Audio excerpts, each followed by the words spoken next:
In the winter of 1902, a black carriage rattled through the gaslit streets of Manhattan, pulling to a halt before the imposing Fifth Avenue mansion of the world's richest man, Andrew Carnegie. Inside the carriage, a prominent Ohio lawyer sat in hushed awe as his companion, the elegantly dressed Cassie Chadwick, stepped out. She disappeared behind the heavy oak doors for 20 minutes, long enough to exchange pleasantries with a confused housekeeper under the guise of checking a maid's references. When she returned to the carriage, Cassie appeared shaken, clutching a brown envelope as if it were a holy relic. With a tremulous voice, she confessed a scandalous secret. She was the illegitimate daughter of Andrew Carnegie. To prove it, she allowed the lawyer a fleeting glimpse of a forged $2 million promissory note tucked inside the envelope. She claimed that the steel magnate, wrapped with guilt, was paying her millions to stay silent and that she stood to inherit a fortune of $400 million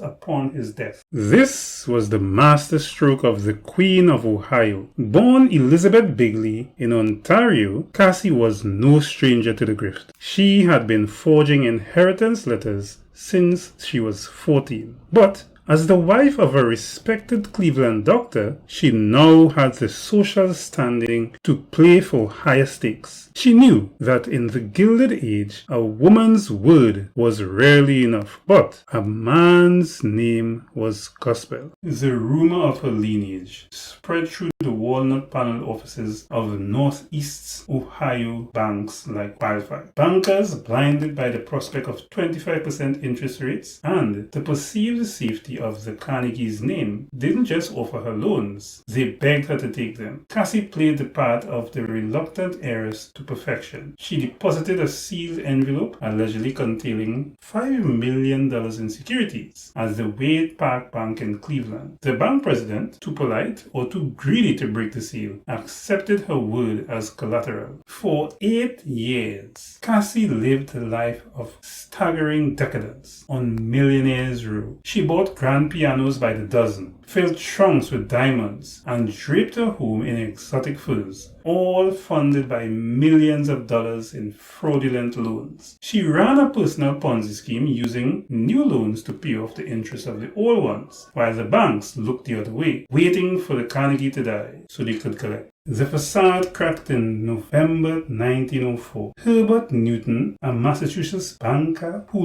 lacked the gentlemanly patience of the Ohio elite, sued to recover a $190,000 loan. The legal inquiry tore through the web of lies. When Andrew Carnegie finally reached, his response was curt: "I have not signed a note for 30 years. The collapse was spectacular. The Citizens National Bank of Oberlin, which had loaned her 4 times its actual capital, plummeted into bankruptcy. Cassie fled to New York, but was arrested in a hotel suite, reportedly wearing a money belt stuffed with $100,000 in cash. The trial was a national sensation, attended by Carnegie himself, who marveled at the crudeness of the forgery. In 1905, the Wizard of Finance was sentenced to prison, where she eventually died, surrounded not by her stolen riches, but by the trunks of finery she insisted on bringing to her cell.